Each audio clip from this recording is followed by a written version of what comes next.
Welcome to Chasing Curiosity TV. Subscribe and press the bell icon for more updates. Breaking news. Tensions in the West Philippine Sea have reached a boiling point, sending shockwaves across the region and drawing the world's attention to these contested waters. What began as a routine humanitarian mission has now spiraled into a brutal confrontation, leaving several Filipino sailors injured and in urgent need of medical attention. The mission, intended to deliver supplies and relief, was suddenly caught in the crossfire of escalating hostilities. The date is August 24, 2025. The waters around Ayungin Shoal, already known for their volatility, have become even more treacherous. Military and Coast Guard ships from both sides now crowd the area, creating a tense and unpredictable standoff. Reports are flooding in about a violent clash between Philippine forces and the Chinese Coast Guard. Eyewitnesses describe a chaotic scene as vessels collided, alarms blared, and crews scrambled to respond. This was not just a standoff, but a direct, physical assault, an encounter that has pushed the two nations dangerously close to the brink of open conflict. Tensions have never been higher. Around the globe, newsrooms are abuzz. The world is watching, holding its breath, and wondering if this could be the spark that ignites a much larger conflict in the region. In recent days, Chinese vessels have repeatedly rammed smaller Philippine boats, using aggressive maneuvers and even deploying military-grade lasers to harass and temporarily blind Filipino crews. These tactics have raised serious concerns about the safety of maritime operations. The latest clash saw the use of bladed weapons, a chilling escalation, and the seizure of vital Philippine military equipment right on the deck. The situation is growing more dangerous with each encounter. The message from Beijing seems unmistakable. China is asserting its claim, signaling to the world that it considers these waters its own, regardless of international protests or diplomatic pressure. All of this is unfolding within the Philippines' exclusive economic zone, a maritime area recognized by international law as belonging to the Philippines. The escalation here threatens not just local peace, but the stability of the entire region. The grounded warship, the BRP Sierra Madre, stands as a rusting but resolute symbol of Philippine sovereignty. Filipino Marines remain stationed aboard, holding the line under constant threat and uncertainty. Each resupply mission to the Sierra Madre has become a high-stakes gamble, with every journey risking confrontation, injury, or worse. The courage of those involved cannot be overstated. The international community is now forced to confront a grim reality. Emergency meetings are underway, and diplomats are scrambling to find a peaceful solution before the situation spirals out of control. The question on everyone's mind tonight is, what happens next? As the world watches, the fate of the West Philippine Sea and the peace of the region hangs in the balance. China's actions in the West Philippine Sea are part of a calculated strategy. Beijing has deployed a formidable force, including a massive Coast Guard and maritime militia. Near Ayungin Shoal, these forces form a blockade to prevent any Philippine vessel from reaching the BRP Sierra Madre. The goal is to exhaust the Philippines, forcing them to abandon their outpost. This war of attrition is designed to break the will of the Filipino people. China is demonstrating its dominance, challenging the US-led security order.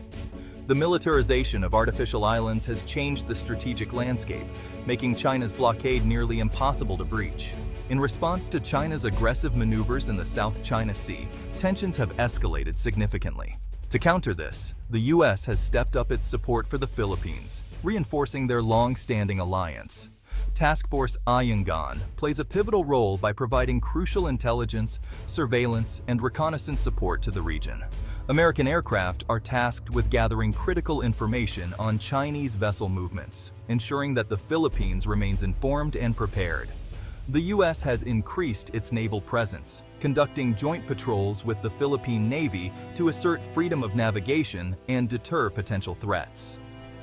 The US-Philippines Mutual Defense Treaty acts as a critical deterrent, reinforcing the commitment to mutual defense and regional stability.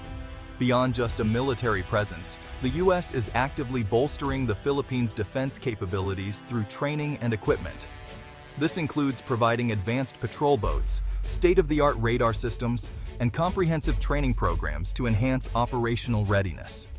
The overarching goal is to empower the Philippines to defend its sovereignty and maintain control over its territorial waters.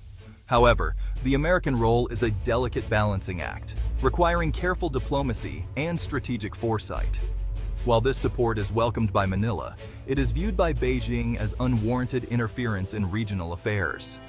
China accuses the U.S. of stoking tensions, further complicating the already volatile situation. This creates a complex geopolitical dynamic with overlapping claims and international interests at play. The challenge for Washington is to support its ally without triggering a larger conflict, maintaining peace while asserting its presence. The situation requires a tightrope walk over a sea of rising tensions, where every move is scrutinized. The U.S. must provide meaningful support without provoking Beijing, ensuring that diplomatic channels remain open. The stakes are high and the path forward is narrow, demanding careful navigation through these turbulent waters. The confrontation on June 17, 2024, marked a dark turning point. It was supposed to be a routine resupply mission for troops on the BRP Sierra Madre. Philippine naval personnel were delivering essential supplies. They were met by a flotilla of Chinese Coast Guard vessels. The clash was brutal, with Chinese forces ramming and boarding Filipino boats. A Filipino sailor lost a thumb, and others sustained serious injuries. The Chinese seized firearms from the Philippine boats. This act of seizing military equipment is a grave provocation. The aftermath was chaos, with damaged boats retreating. The incident sent shockwaves through Manila and the international community. It provided undeniable evidence of China's willingness to use brute force. In the wake of the clash, the Philippine government demanded accountability. Manila condemned the illegal actions of the Chinese Coast Guard. The Philippines demanded compensation for damages and seized firearms. This was a test of China's intentions, offering a chance to de-escalate. However, China's response was uncompromising, rejecting the demands. Beijing blamed the Philippines, accusing them of provoking the confrontation. This denial deepened mistrust and outrage in Manila. The diplomatic path appears closed, leaving the Philippines with few options. The impasse has pushed tensions higher, with Beijing refusing to play by recognizable rules. The brutality of the June 17th incident raises questions about China's motives. One theory is that China's actions were motivated by revenge. A successful Philippine airdrop bypassed China's blockade, embarrassing Beijing. The aggressive assault could be seen as retaliation. This creates a dangerous cycle of action and reaction. If revenge is a motivator, it makes the situation volatile and unpredictable. This dynamic makes future confrontations perilous, with a risk of tit-for-tat conflict. While revenge is plausible, China's intentions are complex. The aggression at Ayungin Shoal is part of China's strategic ambition. It aims for control over the South China Sea, establishing a new regional order. The increased violence is a calculated escalation. China may be testing the U.S.-Philippines alliance. Internal dynamics within China also play a role. President Xi Jinping's nationalist agenda influences actions in the South China Sea. The situation is clouded by local commanders' autonomy.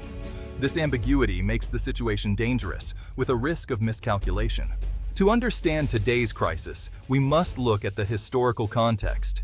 The disputes in the South China Sea are rooted in competing historical claims. China's nine-dash line conflicts with modern international law. In 2016, the Philippines won a landmark victory at an international tribunal. The court invalidated China's nine-dash line, affirming the Philippines' rights. China rejected the ruling, calling it waste paper. The South China Sea is strategically important with immense economic stakes. The repeated confrontations have created mistrust and animosity. The dispute impacts the security, economy, and political stability of Southeast Asia. It is a regional crisis that threatens peace. The situation in the West Philippine Sea is dangerously close to conflict. Tensions have escalated to a point where even the smallest incident could ignite a much larger crisis, drawing in not just the countries directly involved, but potentially the entire region and beyond. A single miscalculation, a misunderstood maneuver, or an accidental collision could spiral into a military engagement with devastating consequences.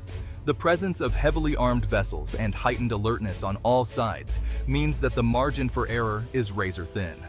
If an attack were to result in the death of a Filipino soldier, it could immediately trigger the U.S.-Philippines Mutual Defense Treaty, obligating the United States to come to the aid of its ally.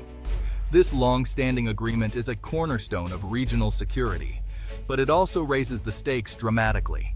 Such a scenario would put the United States in a difficult and dangerous position, risking a direct military confrontation with China, a global superpower. The world would be watching, and the consequences could be far-reaching. The consequences of such a conflict would be catastrophic, not only for the countries involved, but for the entire international community. The loss of life, destruction of property, and destabilization of the region would be immense. A war in these waters would disrupt global trade routes that millions depend on, causing shortages, price spikes, and potentially triggering a global recession. The economic fallout would be felt in every corner of the world. The human cost would be immense, with countless lives at risk and entire communities displaced. Environmental damage to fragile marine ecosystems, such as coral reefs and fisheries, would take decades to repair, if at all. Despite these grave risks, there is still a path away from the brink. Diplomacy, dialogue, and cooperation remain powerful tools for de-escalation and peace. Achieving lasting peace requires a genuine commitment to diplomacy, respect for international law, and the willingness of all parties to engage in meaningful negotiations. International institutions and agreements play a crucial role in maintaining order. Alliances must work together to build a collective deterrent against aggression, demonstrating unity and resolve. Joint exercises and strategic partnerships send a clear message that peace and stability are shared priorities. The future of the region, and indeed the world, depends on the choices made today. With stakes this high and the path forward so narrow, every decision matters. Through firm deterrence, open communication, and ongoing diplomatic engagement, the hope for peace remains alive. The world watches, hoping that leaders will choose dialogue over conflict and cooperation over confrontation.